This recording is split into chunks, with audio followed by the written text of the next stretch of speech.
ಒಂದು ಚಿಕ್ಕ ಹಳ್ಳಿಯಲ್ಲಿ ಬೋಲಾ ತನ್ನ ಫ್ಯಾಮಿಲಿಯೊಂದಿಗೆ ವಾಸಿಸುತ್ತಿದ್ರು. ಅವರ ಪತ್ನಿ ತೀರ್ಕೊಂಡ್ಮೇಲೆ ಅವರ ಮಕ್ಕಳಾದಂತಹ ರಾಧಾ ಮತ್ತು ಮೋನು ಇವರಿಗೆ ಎಲ್ಲವೂ ಆಗಿದ್ರು. ಹಾಗಾಗಿ ಬೋಲಾ ಅವರು ತುಂಬಾ ಕಷ್ಟಪಟ್ಟು ಹೊಲ ಗದ್ದೆಗಳಲ್ಲಿ ಕೆಲಸ ಮಾಡ್ತಿದ್ರು, ಯಾಕಂದ್ರೆ ಅವರ ಮಕ್ಕಳು ಚೆನ್ನಾಗಿರ್ಬೇಕೆಂದು. ಅಪ್ಪಾಜಿ, ನೀವೆಷ್ಟು ಕಷ್ಟಪಡ್ತೀರಿ? ಮಕ್ಕಳೇ, ಮಕ್ಕಳಿಗಾಗಿ ಒಬ್ಬ ಅಪ್ಪ ದುಡಿಯೋದಿದ್ರೆ ಮತ್ಯಾರು ದುಡಿಯೋದು? ಅಪ್ಪಾಜಿ, ನಾವು ದೊಡ್ಡವರಾಗಿ ನಿಮ್ಗೆ ಸಹಾಯ ಮಾಡುತ್ತೇವೆ. ಒಳ್ಳೇದಾಗ್ಲಿ ಮಕ್ಕಳೇ. ಈಗ ರಾಧಾ ಮತ್ತು ಮೋನು ದೊಡ್ಡವರಾಗಿದ್ದಾರೆ. ಮಗಳೇ ರಾಧಾ, ನಾನು ನಿನಗಾಗಿ ಒಂದು ಒಳ್ಳೆಯ ಮನೆ ಮತ್ತು ವರನನ್ನು ಗೊತ್ತು ಮಾಡಿದ್ದೇನೆ. ಅಪ್ಪಾಜಿ, ನಾನಿನ್ನೂ ಚಿಕ್ಕವಳು. ಒಬ್ಬ ಅಪ್ಪನಿಗೆ ತನ್ನ ಎಲ್ಲಾ ಮಕ್ಕಳು ಯಾವತ್ತೂ ಮಕ್ಕಳಾಗಿಯೇ ಇರುತ್ತಾರೆ ಮಗ.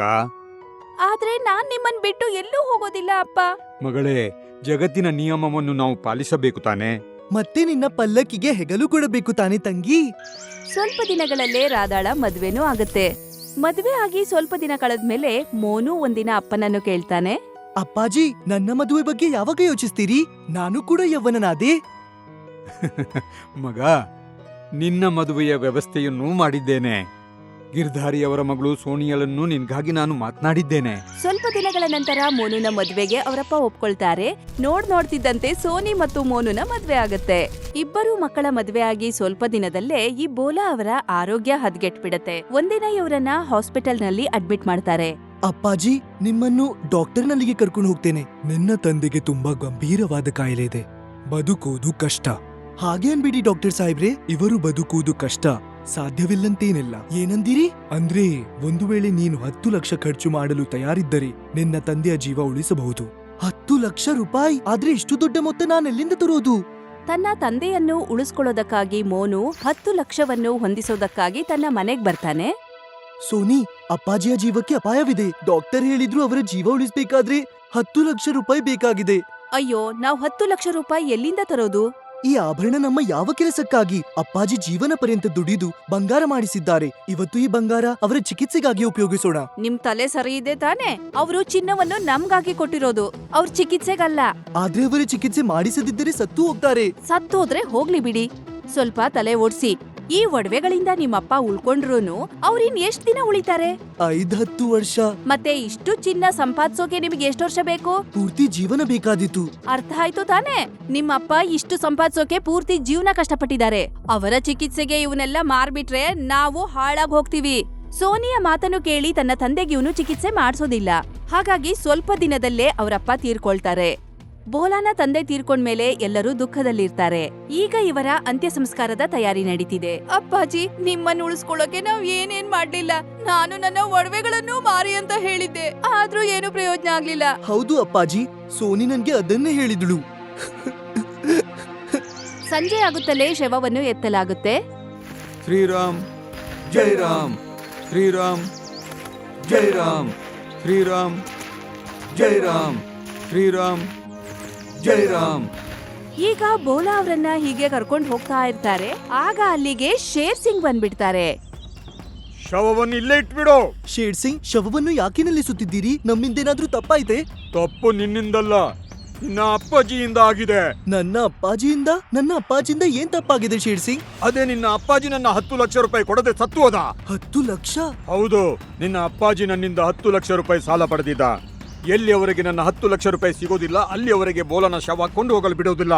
ಶೇರ್ ಸಿಂಗ್ ನ ಮಾತ್ ಕೇಳಿ ಎಲ್ರಿಗೂ ಆಶ್ಚರ್ಯ. ಎಲ್ಲರೂ ನಿಮ್ಮ ನಿಮ್ಮ ಮನೆಗೆ ಹೋಗಿರಿ, ಇಲ್ಲದಿದ್ರೆ ಎಲ್ಲರನ್ನು ನಾನು ಕೊಂದು ಬಿಡ್ತೇನೆ. ಶೇರ್ ಸಿಂಗ್ ನ ಭಯದಿಂದ ಎಲ್ರೂ ಅಲ್ಲಿಂದ ಹೊರಟೋಗ್ತಾರೆ. ನೀವು ಅಲ್ಲಿಂದ ಇಷ್ಟು ಬೇಗ ಹೇಗ್ ಬಂದ್ರಿ? ಈಗ ಅಪ್ಪಾಜಿಯ ಅಂತಿಮ ಸಂಸ್ಕಾರ ಆಗಲು ಸಾಧ್ಯವಿಲ್ಲ. ಅಂತ್ಯ ಸಂಸ್ಕಾರ ಆಗೋದಿಲ್ಲ? ಯಾಕೆ? ಅಪ್ಪಾಜಿ ಶೇರ್ ಸಿಂಗ್ ನಿಂದ 10 ಲಕ್ಷ ರೂಪಾಯಿ ಸಾಲ ಪಡೆದಿದ್ದಾರೆ. ಹಣವನ್ನು ವಾಪಸ್ ಕೊಡದಿದ್ದರೆ ಶೇರ್ ಸಿಂಗ್ ಅಂತಿಮ ಸಂಸ್ಕಾರ ಮಾಡಲು ಬಿಡುವುದಿಲ್ಲ. ಮೋನು ತನ್ನ ಪತ್ನಿಗೆ ಹೇಳ್ತಾರೆ. ಈಗ ಒಂದು ಮಾತು ಹೇಳ, ಆ ಆಭರಣವನ್ನು ನನ್ಗೆ ಕೊಡ್ತೀಯಾ? ನೀವು ಆ ಚಿನ್ನವನ್ನು ಶೇರ್ ಸಿಂಗ್ಗೆ ಕೊಟ್ಟು ತಂದೆಯ ಅಂತ್ಯ ಸಂಸ್ಕಾರ ಮಾಡ್ಬೇಕು ಅಂತಿದ್ದೀರಾ? ಹೌದು, ಒಂದು ವೇಳೆ ನೀನ್ ಒಪ್ಪಿದ್ರೆ. ನೋಡಿ, ನಾನ್ ಅವಾಗ್ಲೂ ಇದೇ ಹೇಳಿದ್ದೆ, ಈಗ್ಲೂ ಅದನ್ನೇ ಹೇಳ್ತೀನಿ. ಒಡವೆ ಏನಾದ್ರೂ ಮಾರ್ಬಿಟ್ರೆ ನಾವ್ ಹಾಳಾಗ್ ಹೋಗ್ತೀವಿ. ನಿಮ್ಮ ತಂದೆ ಹೇಗಿದ್ರು ತೀರ್ಕೊಂಡಿದ್ದಾರೆ. ಅಂತ್ಯ ಸಂಸ್ಕಾರ ಮಾಡ್ಲಿ ಬಿಡ್ಲಿ, ಅದ್ರಿಂದ ಏನಾಗುತ್ತೆ? ಹಾ, ಶೇರ್ ಸಿಂಗ್ ನನ್ನ ತಂದೆಯ ಶವವನ್ನು ಇಟ್ಟುಕೊಂಡು ಏನ್ ಮಾಡ್ತಾನೆ? ನಿನ್ನ ವಿಚಾರ ಸರಿ ಸೋನಿ. ನಾವು ನಮ್ಮ ಚಿನ್ನ ಶೇರ್ ಸಿಂಗ್ಗೆ ಕೊಡುವುದು ಬೇಡ. ಬೇಕಾದ್ರೆ ಅಪ್ಪಾಜಿಯವರ ಅಂತ್ಯ ಸಂಸ್ಕಾರ ಆಗಲಿ ಆಗದಿರ್ಲಿ. ಮೋನು ತನ್ನ ಪತ್ನಿಯ ಮಾತನ್ನು ಕೇಳಿ ಶೇರ್ ಸಿಂಗ್ಗೆ ದುಡ್ಡು ಕೊಡೋದಕ್ಕೆ ಹೋಗೋದಿಲ್ಲ. ಇಲ್ ನೋಡಿದ್ರೆ ಶೇರ್ ಸಿಂಗ್ ಇವರ ಅಂತ್ಯ ಸಂಸ್ಕಾರ ಮಾಡೋದಕ್ಕೆ ಬಿಡ್ತಿಲ್ಲ. ಈ ವಿಷಯ ಅತ್ತೆ ಮನೆಯಲ್ಲಿರುವಂತಹ ಬೋಲಾನ ಮಗಳಿಗೆ ಗೊತ್ತಾಗುತ್ತೆ. 10 ಲಕ್ಷ ರೂಪಾಯಿಗೋಸ್ಕರ ನಮ್ ತಂದೆ ಅಂತ್ಯ ಸಂಸ್ಕಾರ ಆಗ್ತಿಲ್ವಾ? ನಾನು ನನ್ನ ಒಡವೆಗಳನ್ನ ಶೇರ್ ಸಿಂಗ್ಗೆ ಕೊಟ್ಟು ನಮ್ ತಂದೆ ಅಂತ್ಯ ಸಂಸ್ಕಾರ ಮಾಡಿಸ್ತೀನಿ. ರಾಧಾ ತನ್ನ ಒಡವೆಗಳನ್ನ ತಗೊಂಡು ಶೇರ್ ಸಿಂಗ್ ಬಳಿ ಬರ್ತಾಳೆ. ಶೇರ್ ಸಿಂಗ್, ಈ ಒಡವೆಗಳನ್ನ ತಗೊಳ್ಳಿ, ನಮ್ ತಂದೆ ಅಂತ್ಯ ಸಂಸ್ಕಾರ ಮಾಡೋಕ್ ಬಿಡಿ. ನೀನು ಯಾರು ಮಗಳೇ? ಇವ್ರು ನನ್ನ ತಂದೆ. ಅಂದ್ರೆ ನೀನು ಬೋಳನ ಮಗಳ? ಹಾ. ಮಗಳು ಕೊನೆಗೂ ಮಗಳೇ ಆಗಿರ್ತಾಳೆ. ನನಗೆ ನಿನ್ನ ಮೇಲೆ ಹೆಮ್ಮೆ ಇದೆ ಮಗಳೇ. ಇನ್ನು ನನಗೆ ಆಭರಣಗಳ ಅಗತ್ಯವಿಲ್ಲ. ನಿಮ್ಗೆ ಈ ಒಡವೆ ಅಗತ್ಯ ಇಲ್ಲ ಅಂದ್ಮೇಲೆ ನಮ್ ತಂದೆ ಅಂತ್ಯ ಸಂಸ್ಕಾರ ಮಾಡೋಕೆ ಯಾಕೆ ಬಿಡ್ತಿಲ್ಲ? ನಿಮಗೆ ನಿಮ್ಮ 10 ಲಕ್ಷ ರೂಪಾಯಿ ಬೇಡವಾ? ಅಲ್ಲ, ನಿಜವಾಗಿಯೂ ನಿನ್ನ ತಂದೆಯಿಂದ ನನಗೆ ಹಣ ಬರಬೇಕಾಗಿಲ್ಲ. ನಾನು ಅವರಿಗೆ ಹಣ ಕೊಡಬೇಕು. ನಿಮಗೆ ದುಡ್ಡು ಬೇಕಿಲ್ಲ ಅಂದ್ಮೇಲೆ ಹೀಗ್ ಯಾಕೆ ಮಾಡಿದ್ರಿ? ನಾನು ಪರೀಕ್ಷಿಸುತ್ತಿದ್ದೆ ಬೋಳನ ನಿಜವಾದ ಹಕ್ಕುದಾರರು ಯಾರು ಅಂತ. ಯಾವ ಹಣವನ್ನು ಬೋಳ ನನಗೆ ಸಾಲವಾಗಿ ನೀಡಿದ್ದ, ಆ ಹಣವನ್ನು ಅವನ ನಿಜವಾದ ಹಕ್ಕುದಾರರ ಕೈಯಲ್ಲಿ ಕೊಡಲಿಚ್ಛಿಸುತ್ತಿದ್ದೆ. ಇಗೋ ಮಗಳೇ, ನಿನ್ನ ಅಪ್ಪಾಜಿಯ ಸೊತ್ತು. ನನ್ನ ಅಣ್ಣನೂ ನಿಜವಾದ ವಾರಸುದಾರ. ನೀವ್ ಅವ್ರಿಗೆ ಯಾಕೆ ಹಣ ಕೊಡ್ಲಿಲ್ಲ? ನಿನ್ನ ಅಣ್ಣ ನಿನ್ನ ಅಪ್ಪಾಜಿಯ ಶವವನ್ನು ಬಿಟ್ಟು ಓಡಿ ಹೋದ. ಆದರೆ ನೀನು ನಿನ್ನ ಅಪ್ಪಾಜಿಯ ಅಂತಿಮ ಸಂಸ್ಕಾರ ಮಾಡುವುದಕ್ಕೆ ತನ್ನ ಎಲ್ಲ ಆಭರಣ ತಗೊಂಡು ಬಂದೀಯ. ಆದ್ದರಿಂದ ನನ್ನ ದೃಷ್ಟಿಯಲ್ಲಿ ಬೋಳನ ನಿಜವಾದ ಹಕ್ಕುದಾರಿ ನೀನಾಗಿರುವೆ ಮಗಳೇ. ಇನ್ನು ಈ ಹಣವೆಲ್ಲ ನಿಂದು. ನೀನು ತೋರಿಸಿಕೊಟ್ಟೆ ಮಗಳು ಮಗನಂತೆಯೇ ಕಡಿಮೆ ಇಲ್ಲ ಅಂತ. ನಂತರ ರಾಧಾ ಮತ್ತು ಶೇರ್ ಸಿಂಗ್ ಸೇರ್ಕೊಂಡು ಅಂತ್ಯ ಸಂಸ್ಕಾರ ಮಾಡ್ತಾರೆ. ನನ್ನನ್ನು ಕ್ಷಮಿಸು ತಂಗಿ, ನಾನು ಅಪ್ಪಾಜಿಯವರಿಗಾಗಿ ಏನನ್ನೂ ಮಾಡ್ಲಿಲ್ಲ. ಅಣ್ಣ, ನಿನಗೆ ನಿನ್ನ ತಪ್ಪಿನ ಅರಿವಾಗಿದೆ ಅಲ್ವಾ? ಹಾಗಿದ್ಮೇಲೆ ನಾನ್ ನಿನ್ನ ಕ್ಷಮಿಸ್ತೀನಿ. ಒಬ್ಬ ಮಗಳು ತನ್ನ ಅತ್ತೆ ಮನೆಯಲ್ಲಿ ಇದ್ಕೊಂಡು ಜವಾಬ್ದಾರಿಯನ್ನು ನಿಭಾಯಿಸಿದ್ರು. ಈ ಕಥೆಯಿಂದ ಏನ್ ತಿಳಿಯುತ್ತೆ ಅಂದ್ರೆ, ಪ್ರೀತಿ ವಿಶ್ವಾಸಕ್ಕಿಂತ ಈ ಶ್ರೀಮಂತಿಕೆ ದೊಡ್ಡದಲ್ಲ ಎಂದು. ಸೋನ್ಪುರ್ ರಾಜ್ಯದಲ್ಲಿ ಒಂದು ಗಮಂಡಿ ರಾಜಕುಮಾರಿ ಇದ್ದಳು. ಒಂದಿನ ಅವಳು ಅರಣ್ಮನೆಯ ಟೆರೆಸ್ ಮೇಲೆ ನಿಂತ್ಕೊಂಡಿರ್ತಾಳೆ. ಆಗ ಅವರ ಅಪ್ಪ ವೀರ್ ಸಿಂಗ್ ಕೋಪದಿಂದ ಅಲ್ಲಿಗೆ ಬರ್ತಾನೆ. ರಾಜ್ಕುಮಾರಿ, ನಾನು ಕೇಳಿದ್ ಸರಿನಾ? ನೀನೊಂದು ಆದೇಶ ಜಾರಿ ಮಾಡಿದ್ಯಂತೆ. ನಮ್ಮ ರಾಜ್ಯದಲ್ಲಿ ಎಷ್ಟೇ ಜನ ಬಡವರಿದ್ರು ಅವ್ರನ್ನೆಲ್ಲ ರಾಜ್ಯದಿಂದ ಹೊರಗಾಕ್ಬೇಕು ಅಂತ ಹೇಳಿದ್ಯಂತೆ. ನೀವು ಸರಿಯಾಗಿ ಹೇಳಿದ್ರಿ ಅಪ್ಪ. ಇಲ್ಲಿವರೆಗೂ ನಿನ್ನ ತಪ್ಪುಗಳನ್ನ ನಾನು ಮೂರ್ಖತನ ಅಂತ ತಿಳ್ಕೊಂಡು ಸುಮ್ನೆ ಬಿಟ್ಟಿದ್ದೆ. ಆದ್ರೆ ಈಗ ನೀನು ಹದ್ದನ್ನ ಮೀರಿದೀಯಾ. ಅಪ್ಪ, ನಾನ್ ಏನ್ ಮಾಡ್ಬಿಟ್ಟೆ ಅಂತ ನೀವ್ ನನ್ನ ಹತ್ರ ಅಷ್ಟು ಕೋಪದಿಂದ ಮಾತಾಡ್ತಿದ್ದೀರಾ? ನೀನು ಬಡವರನ್ನ ಕೀಟಗಳು ಹುಳುಗಳೆಂದು ಭಾವಿಸಿದ್ಯಾ. ಅವರನ್ನ ಅಪಮಾನ ಮಾಡೋದಕ್ಕೆ ನಿನಗೆ ಯಾವ ಅಧಿಕಾರ ಇಲ್ಲ. ಅಪ್ಪ, ನೀವೇ ಯೋಚನೆ ಮಾಡಿ. ಈ ಬಡ ಬಿಕಾರಿ ನಮ್ಮ ಊರನ್ನು ಬಿಟ್ಟು ಹೋಗ್ಬಿಟ್ರೆ ನಮ್ಮ ರಾಜ್ಯ ಇನ್ನೂ ಚೆನ್ನಾಗಿರುತ್ತೆ. ನೀನ್ ಹದ್ದನ್ನ ಮೀರ್ತಾ ಇದೀಯಾ ರಾಜ್ಕುಮಾರಿ. ಅನ್ಸುತ್ತೆ ನೀನು ಸುಧಾರಿಸ್ಕೊಳ್ಳುವಂತ ಸಮಯ ಬಂದಿದೆ ಅಂತ. ಅಂದ್ರೆ ಅದು ಏನಂದ್ರೆ, ಈ ಕೂಡಲೇ ಈ ಅರಮನೆಯಿಂದ ಹೊರಗೋಗಕ್ಕೆ ನಿನ್ಗೆ ಆದೇಶ ಮಾಡ್ತಾ ಇದ್ದೀನಿ. ಅಪ್ಪ, ನೀವ್ ನನ್ನ ಅರಣ್ಮನೆಯಿಂದ ಕಳಿಸ್ಬಿಟ್ರೆ ನಾನು ಎಲ್ಲೋಗ್ಲಿ? ಯಾವ್ದಾದ್ರೂ ಊರಲ್ಲಿ ಬಡವರ ಜೊತೆ ಗುಡಿಸ್ಲಾಕೊಂಡು ಅವ್ರ ಜೊತೆ ಜೀವನ ಮಾಡು. ಮತ್ತೆ ಯಾವ ದಿನ ನಿಂಗೆ ಈ ಭಾವನೆ ಬರುತ್ತೆ ಎಲ್ಲ ಮನುಷ್ಯರು ಒಂದೇ ಅಂತ, ಆಗ ಮಾತ್ರ ಹಿಂತಿರುಗ್ಬೇಕು. ರಾಜಕುಮಾರಿಗೆ ಬಡವರಂದ್ರೆ ಇಷ್ಟ ಆಗಲ್ಲ. ಅದರಿಂದ ಅವಳು ಎಲ್ಲಿಗೂ ಹೋಗದೆ ಕಾಡಿನಲ್ಲೇ ಒಂದು ಗುಡಿಸಲ್ ಕಟ್ಕೊಂಡಿರ್ತಾಳೆ. ಒಂದು ಬಡ ಬಿಕಾರಿಗೋಸ್ಕರ ಅಪ್ಪ ನನ್ನನ್ನೇ ರಾಜ್ಯದಿಂದಾನೇ ಕಳಿಸ್ಬಿಡ್ತಾರಾ? ರಾಜಕುಮಾರಿಗೆ ಅವಾಗ ತಾಂತ್ರಿಕನ ಮಾತುಗಳು ಕೇಳಿಸುತ್ತೆ. ನೀನ್ ಸರಿಯಾಗಿ ಹೇಳ್ದೆ ರಾಜ್ಕುಮಾರಿ. ನಿಮ್ಮ ತಂದೆಗೆ ನಿನಗಿಂತ ಹೆಚ್ಚಾಗಿ ಬಡವರಂದ್ರೆ ಇಷ್ಟ. ರಾಜಕುಮಾರಿ ನೋಡ್ತಾಳೆ. ಅವರು ಏನೋ ಮನ್ಸಲ್ಲಿ ಯೋಚನೆ ಮಾಡಿ ನಗ್ತಾ ಇರ್ತಾರೆ. ನೀವ್ಯಾರು ಬಾಬಾ? ನಾನು ನಿಮ್ಮದೇ ರಾಜ್ಯದ ತಾಂತ್ರಿಕ. ನಿನ್ನ ಹಾಗೆ ನಾನು ಯೋಚನೆ ಮಾಡ್ತಿದ್ದೆ. ಮತ್ತೆ ಇದೇ ವಿಷಯಕ್ಕೆ ನಿಮ್ಮ ತಂದೆ ನನ್ನ ಮೇಲೆ ಕ್ರೋಧಗೊಂಡು ನನ್ನನ್ನು ರಾಜ್ಯದಿಂದ ಹೊರಗಡೆ ಹಾಕಿದ್ರು. ನಿಮ್ಗೂ ಬಡವರಂದ್ರೆ ಇಷ್ಟ ಆಗಲ್ವಾ?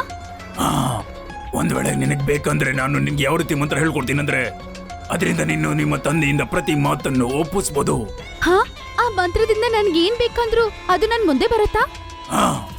ಬಡವರನ್ನ ನಮ್ಮ ರಾಜ್ಯದಿಂದ ಕಳಿಸ್ಬಿಡ್ಬೋದಾ? ಅದು ನಿಜ ಆದ್ರೆ ನಾನು ಮಂತ್ರ ಕಲ್ತ್ಕೊಳ್ಳೋಕೆ ತಯಾರಾಗಿದ್ದೀನಿ. ಸರಿ. ರಾಜಕುಮಾರಿ ತಾಂತ್ರಿಕನ ಹತ್ರದಿಂದ ಮಂತ್ರ ತಂತ್ರಗಳು ಕಲ್ತ್ಕೋತಾಳೆ. ಓಂ ರೀಂ ಕ್ಲೀಂ ಚಾಮುಂಡಿಯೇ ನಮಃ.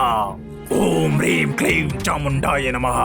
ಓಂ ಭೀಂ ಕ್ಲೀಂ ಚಾಮುಂಡಾಯ ನಮಃ. ಓಂ ಭೀಂ ಕ್ಲೀಂ ಚಾಮುಂಡಾಯ ನಮಃ. ಹಂಗೆ ರಾಜಕುಮಾರಿ ಆ ಮಂತ್ರವನ್ನು ಹೇಳಿದ ತಕ್ಷಣ ಅವಳ ಮುಂದೆ ಭಯಂಕರವಾದ ಒಂದು ದೆವ್ವ ಪ್ರತ್ಯಕ್ಷ ಆಗತ್ತೆ. ರಾಜಕುಮಾರಿ ಆ ದೆವ್ವವನ್ನು ನೋಡಿ ತುಂಬಾ ಭಯ ಪಡ್ತಾಳೆ. ಯಾರು? ನಾನು ಜಲಾಲಿ ದೆವ್ವ. ನೀನು ಮಂತ್ರವನ್ನು ಹೇಳಿ ನನ್ನನ್ನ ಬರ್ಸಿದ್ಯಾ. ಈಗ ನಿನ್ನ ಶರೀರದೊಳಗಡೆ ನನ್ನ ಪ್ರವೇಶ ಮಾಡಕ್ಕೆ ಬಿಡು. ಇಲ್ಲ, ನನ್ನ ಶರೀರದೊಳಗೆ ಪ್ರವೇಶ ಮಾಡಕ್ಕೆ ನಿನ್ನ ಬಿಡಲ್ಲ. ಭಯ ಪಡಬೇಡ ರಾಜ್ಕುಮಾರಿ. ನೀನಿವಳನ್ನ ನಿನ್ನ ಶರೀರಕ್ಕೆ ಪ್ರವೇಶ ಮಾಡಲು ಬಿಡು. ಆದ್ರೆ ಪ್ರಯೋಜನ ಏನು? ಹೇಗೆ ಇವಳು ನಿನ್ನ ಶರೀರವನ್ನ ಪ್ರವೇಶ ಮಾಡ್ತಾಳೆ, ನೀನ್ ಅತ್ಯಂತ ಸುಂದರಿ ಮತ್ತು ಶಕ್ತಿಶಾಲಿ ಆಗ್ತೀಯ. ಅದಾದ್ಮೇಲೆ ನಿನ್ನ ಯಾರು ಸಹ ಎದುರಾಕೊಳ್ಳೋಕೆ ಆಗೋದೇ ಇಲ್ಲ. ಅದೇ ನಿಜ ಆದ್ರೆ ಈ ದೆವ್ವ ನನ್ನ ಶರೀರದೊಳಗಡೆ ಪ್ರವೇಶ ಆಗಬಹುದು ಅಂತ ನಾನು ಹೇಳ್ತಿದ್ದೀನಿ. ಸಡನ್ ಆಗಿ ದೆವ್ವ ಒಂದು ಕೆಂಪು ಹೊಗೆಯಾಗಿ ಬದಲಾಗಿ ಅವಳ ಶರೀರದೊಳಗಡೆ ಹೋಗ್ತಾಳೆ. ಆ ದೆವ್ವ ರಾಜಕುಮಾರಿಯ ಶರೀರದೊಳಗಡೆ ಪ್ರವೇಶ ಮಾಡಿದ ತಕ್ಷಣ ಅವಳು ಸುಂದರವಾಗಿರೋವಳು ತುಂಬಾನೇ ಭಯಂಕರವಾಗಿ ಬದಲಾಗ್ತಾಳೆ. ನನಗೇನಾಯ್ತು? ನಾನು ಇಷ್ಟು ಅಸಹ್ಯವಾಗಿ ಯಾಕೆ ಬದಲಾದೆ? ಆಗ ತಾಂತ್ರಿಕ ಹೇಳ್ತಾನೆ, ರಾಜ್ಕುಮಾರಿ, ಈಗ ನೀನು ನನ್ನ ವಶದಲ್ಲಿ ಇದೀಯಾ.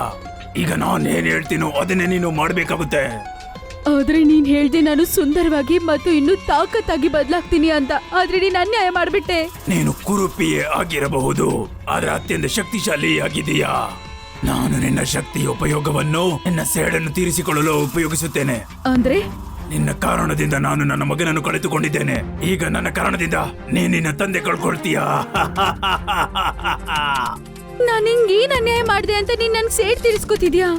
ನೆನ್ಪಿದ್ಯಾ, ಒಮ್ಮೆ ನೀನು ನಿನ್ನ ಕುದುರೆಯ ಕೆಳಗೆ ಒಂದು ಮಗುವನ್ನು ತುಳಿದು ಹಾಕಿದ್ದೆ. ಆ ಜ್ಞಾಪಕ ಇದೆ. ಆ ಮಗು ಒಂದು ಬಡಮನೆ ಮಗು. ಅದು ಬಡವರ ಮಗು ಅಲ್ಲ, ನನ್ನ ಮಗನಾಗಿದ್ದ. ಈಗ ನಾನ್ ನಿನ್ನ ಬಿಡೋದಿಲ್ಲ. ನೋಡಿ ಬಾಬಾ, ನಾನು ಬಲಶಾಲಿ ಆಗ್ಬೇಕಂತ ಅನ್ಕೋತಿಲ್ಲ. ನಾನ್ ಮುಂಚೆ ಹೆಂಗಿದ್ನೋ ಹಂಗೆ ನನ್ನ ಬದಲಾಯಿಸಿ. ಇಲ್ಲ, ಈಗೆಂದು ಈ ರೀತಿ ಮಾಡೋದಿಲ್ಲ. ಈಗ ನಿನ್ನಿಂದ ನಿನ್ನ ರಾಜ್ಯವನ್ನು ಸರ್ವನಾಶ ಮಾಡ್ತೀನಿ. ಓಂ ಹ್ರೀಂ ಕ್ಲೀಂ ಚಾಮುಂಡಿಯೇ ನಮಃ. ಓಂ ಹ್ರೀಂ ಕ್ಲೀಂ ಚಾಮುಂಡಿಯೇ ನಮಃ. ಆಗ ಸಡನ್ ಆಗಿ ರಾಜಕುಮಾರಿ ಪೂರ್ತಿಯಾಗಿ ದೆವ್ವ ಆಗಿ ಬದಲಾಗ್ತಾಳೆ. ಹುಕುಂ ನನ್ನ ಮಾಲಿಕ್. ಹೋಗು, ನಿನ್ನ ರಾಜ್ಯದಲ್ಲಿ ಸಂಚಲನವನ್ನು ಮೂಡಿಸು. ಖಂಡಿತ ಬಾಬಾ. ಹಂಗಂತ ಹೇಳಿ ಆ ರಾಜಕುಮಾರಿ ಅವಳ ರಾಜ್ಯದೊಳಗಡೆ ಹೋಗಿ ಬೆಂಕಿ ಇಡಕ್ಕೆ ಶುರು ಮಾಡ್ತಾಳೆ.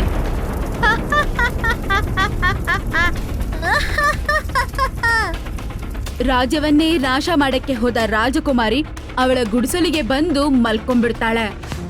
ಅಲ್ಲಿ ರಾಜ್ಯನೇ ತುಂಬಾ ಕಷ್ಟಕರ ಪರಿಸ್ಥಿತಿಯಲ್ಲಿತ್ತು. ರಾಜ ಇದರ ಬಗ್ಗೆ ಯೋಚನೆ ಮಾಡಿ ತುಂಬಾ ಚಿಂತೆ ಮಾಡ್ತಿದ್ರು. ಮಹಾಮಂತ್ರಿ, ಹೇಳಿ, ಈ ಸಂಕಷ್ಟದಿಂದ ನಮ್ಮನ್ನ ಯಾರು ಕಾಪಾಡ್ಬೋದು? ಮಹಾರಾಜ್, ಒಬ್ಬರೇ ವ್ಯಕ್ತಿ ನಮ್ಮನ್ನ ಈ ಕಷ್ಟದಿಂದ ಪಾರು ಮಾಡ್ಬೋದು, ಮತ್ತೆ ಅದು ನಮ್ಮ ರಾಜಗುರು. ಆದ್ರೆ ರಾಜಗುರುಗಳು ಹಿಮಾಲಯದಲ್ಲಿ ತಪಸ್ ಮಾಡಕ್ ಹೋಗಿದಾರಲ್ಲ, ಈಗೇನಾಗುತ್ತೆ? ಅಲೋಕ್ ನಿರಂಜನ್ ಬಂ ಬಂ ಬೋಲೆ. ರಾಜಗುರುವನ್ನು ನೋಡಿ ಎಲ್ಲರೂ ಸಂತೋಷ ಪಡ್ತಾರೆ. ನನಗೆ ನನ್ನ ಶಕ್ತಿಯಿಂದ ಗೊತ್ತಾಯ್ತು ನಮ್ಮ ರಾಜ್ಯ ಸಂಕಷ್ಟದಲ್ಲಿದೆ ಅಂತ. ಹಾಗಾಗಿ ನಾನು ಕೂಡಲೇ ಇಲ್ಲಿಗೆ ಬಂದೆ.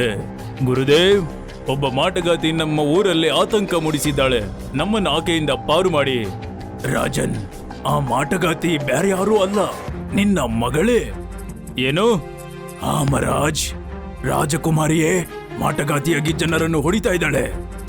ಆದ್ರೆ ಹೀಗೆ ಏಕೆ ಆಗುತ್ತೆ?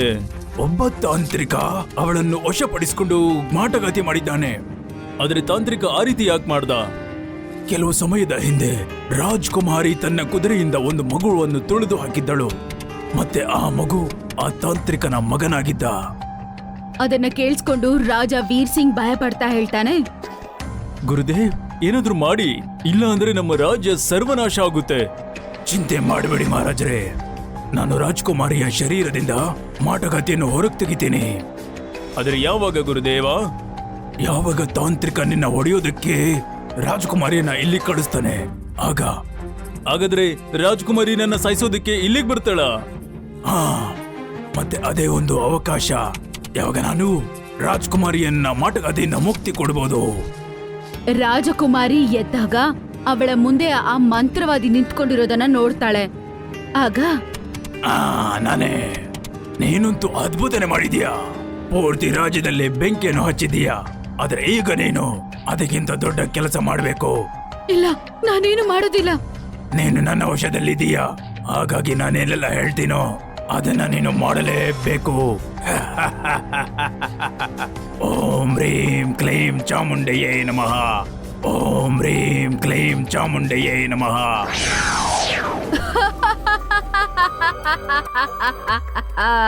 ಹುಕುಂ ಮೇರೆ ಮಾಲಿಕ್. ಇವತ್ತು ನೀನು ನಿನ್ನ ತಂದೆಯ ಹತ್ಯೆನೆ ಮಾಡಬೇಕು. ಅದಕ್ಕೆ ಅರ್ಥ ಇವತ್ತು ರಾಜ ವೀರ್ ಸಿಂಗ್ ನ ಸಾಯಿಸ್ಬೇಕಂತ ತಾನೆ? ಕತೆನೇ ಮುಗ್ದೋಗತ್ತ ಅಲ್ಲಿಗೆ. ಮಂತ್ರವಾದಿ ಆಜ್ಞೆ ಕೊಟ್ಟಿದ ತಕ್ಷಣ ಅವಳು ಅಲ್ಲಿ ಮಾಯ ಆಗಿ ಅವಳು ರಾಜನ ಮುಂದೆ ಹೋಗಿ ಪ್ರತ್ಯಕ್ಷ ಆಗ್ತಾಳೆ.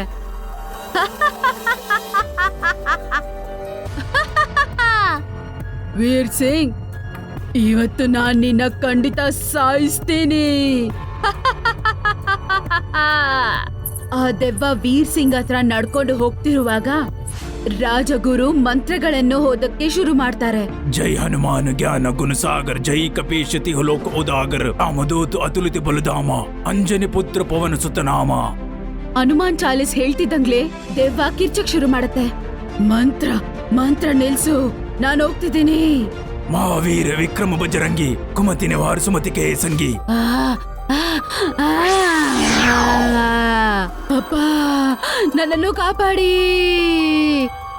ಈಗ ಸಂಪೂರ್ಣ ಸುರಕ್ಷಿತವಾಗಿದ್ದೀಯಾ ರಾಜ್ಕುಮಾರಿ? ಗುರುದೇವ, ನನ್ನ ಶರೀರದಲ್ಲಿದ್ದ ದೆವ್ವ ಓಡೋಗ್ಬಿಟ್ಲು, ಆದ್ರೆ ನನ್ನ ಕುರುಪತನ ಹಿಂಗೆ ಮುಖ್ಯ ಹೋಯ್ತು.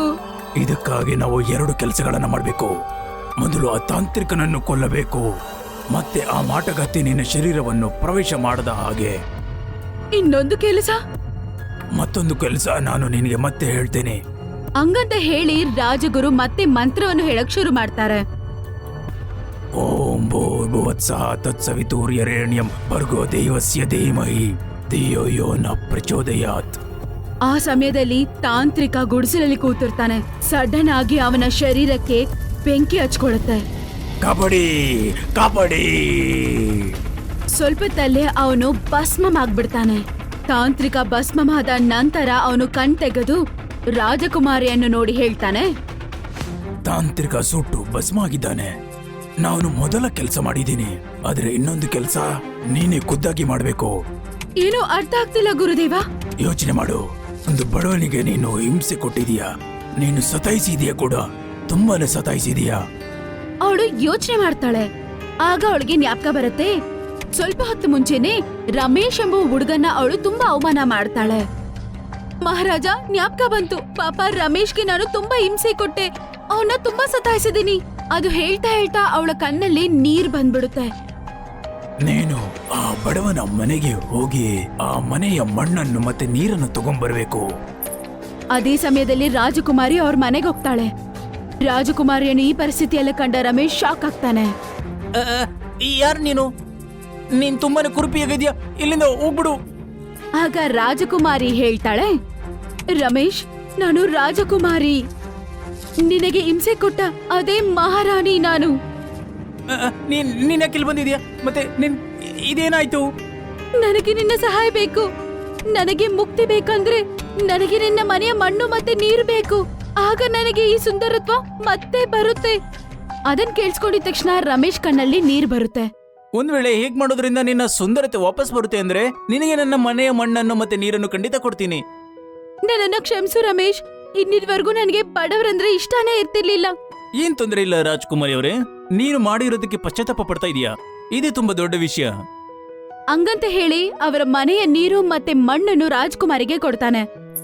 ಆಮೇಲೆ ರಾಜಕುಮಾರಿ ಅದನ್ನ ಎತ್ಕೊಂಡೋಗಿ ರಾಜಗುರು ಹತ್ರ ಕೊಟ್ಟಾಗ ರಾಜಗುರು ಅದನ್ನ ಒಂದು ಲೇಪನವಾಗಿ ತಯಾರು ಮಾಡಿ ರಾಜಕುಮಾರಿ ಹತ್ರ ಹೇಳ್ತಾನೆ, ಇದನ್ನ ನಿನ್ನ ಮುಖದ ಮೇಲೆ ಹಾಕೋ. ಆಮೇಲೆ ಅದನ್ನ ರಾಜಕುಮಾರಿ ಮುಖಕ್ಕೆ ಹಚ್ಕೊಂಡಿದ ತಕ್ಷಣ ಅವಳು ಬದ್ಲಾಗ್ತಾಳೆ. ಅಪ್ಪ, ಮುಂಚಿನ ತರನೇ ಸುಂದರವಾಗಿ ಬದ್ಲಾಗ್ಬಿಟ್ಟೆ. ನೋಡಿ ಅಪ್ಪ, ನೋಡಿ, ನಾನ್ ಸುಂದರವಾಗಿ ಬದ್ಲಾದೆ. ಮಗಳೇ, ಸುಂದರ ಶರೀರ ಮಾತ್ರವಲ್ಲ, ಮನಸ್ಸು ಸಹ ಇರಬೇಕು. ನೀನು ಬಡವರನ್ನು ಕ್ರಿಮಿ ಕೀಟಗಳೆಂದು ಭಾವಿಸ್ತಿದ್ದೆ, ಸ್ವತಃ ಅವರೇ ನಿನ್ನ ಕಷ್ಟದ ಸಮಯದಲ್ಲಿ ಸಹಾಯ ಮಾಡಿದ್ದಾರೆ. ನಾನು ಮಾಡಿದ ತಪ್ಪಂತ ಅರ್ಥ ಆಯ್ತಪ್ಪ. ಇನ್ಮೇಲೆ ಬಡವರಿಗೆ ನಾನು ಕಷ್ಟ ಕೊಡೋದಿಲ್ಲ, ನಾ ಎಲ್ಲರಿಗೂ ಸಹಾಯ ಮಾಡ್ತೀನಿ. ಅವತ್ತಿಂದ ರಾಜಕುಮಾರಿ ಸೋನಾ ಒಂದು ಒಳ್ಳೆ ರಾಜಕುಮಾರಿಯಾಗಿ ಬದಲಾಗ್ತಾಳೆ. ಅವಳು ಎಲ್ಲರಿಗೂ ಸಹಾಯ ಮಾಡ್ತಾಳೆ. ನಿಮ್ಗೆ ನಮ್ಮ ವಿಡಿಯೋ ಇಷ್ಟ ಆಗಿದ್ರೆ ಕೂಡಲೇ ನಮ್ಮ ಚಾನೆಲ್ ಅನ್ನ ಸಬ್ಸ್ಕ್ರೈಬ್ ಮಾಡಿ. ಮತ್ತೆ ವಿಡಿಯೋನ ಲೈಕ್ ಮತ್ತೆ ಶೇರ್ ಮಾಡೋದನ್ನ ಮರಿಬೇಡಿ. ಧನ್ಯವಾದ.